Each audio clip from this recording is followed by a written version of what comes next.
Immerse yourself in the profound insights offered by Father Chuck Belmonte as he delves into daily reflections on various gospel passages from the Bible. October 1st, Wednesday. What if there is a hidden meaning in the Sunflowers of Van Gogh? Known worldwide for their vibrant yellows and emotional depth, Vincent van Gogh's sunflowers have become symbols of joy and creativity. But is there more here than meets the eye? Could Van Gogh's masterpiece also be read as a profoundly Christian painting? One that, like the flowers themselves, calls us to turn toward the light of God? Far from a delicate, still life, the paint is thick, sculpted, almost carved into blossoms that seem to grow from the canvas itself. What might it reveal about our faith? Born in 1853 in the Netherlands, Vincent van Gogh was the son of a Protestant pastor. Morning prayers, hymns, scripture, and Sunday worship shaped him from the start. For a time, he pursued ministry, serving as a missionary among coal miners in Belgium.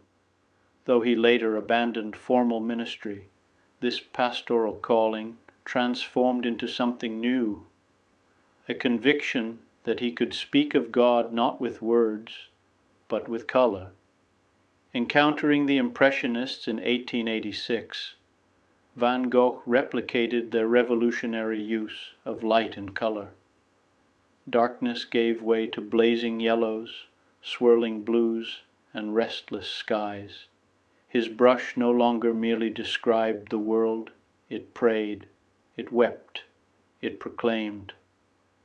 This journey is traced through paintings like Café Terrace at Night, where the luminous awning, like Christ's cloak of the Last Supper over the everyday world, and the disciples shining in the sky, and the sour at sunset, where the glowing orb of the sun, like a monstrance, takes on an almost Eucharistic radiance.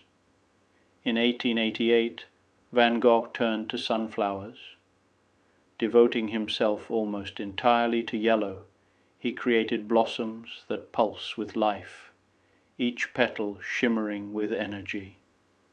And if you think of an artist's paintbrush being the extension of the artist's soul, we can see that the paintbrush is trembling with urgency. And yet, at the end of the day, well, it's just a painting of flowers in a vase. But what if he was telling us about our faith? Van Gogh elevated ordinary subjects into radiant symbols of creation itself. Yet he struggled with mental illness, loneliness, and despair, dying at just 37.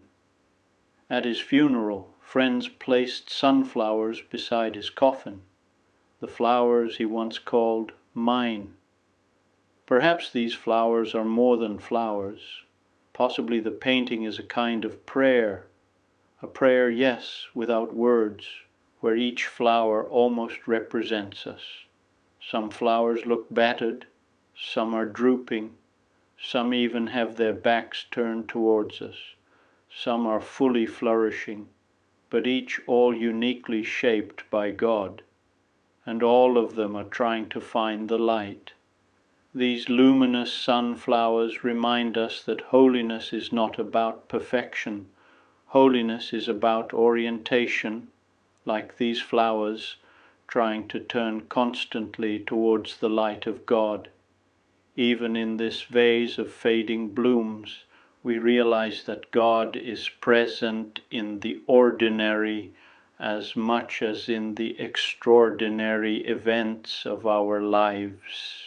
I would be delighted to extend an invitation to you once again tomorrow for another insightful reflection on the Gospel by Father Belmonte.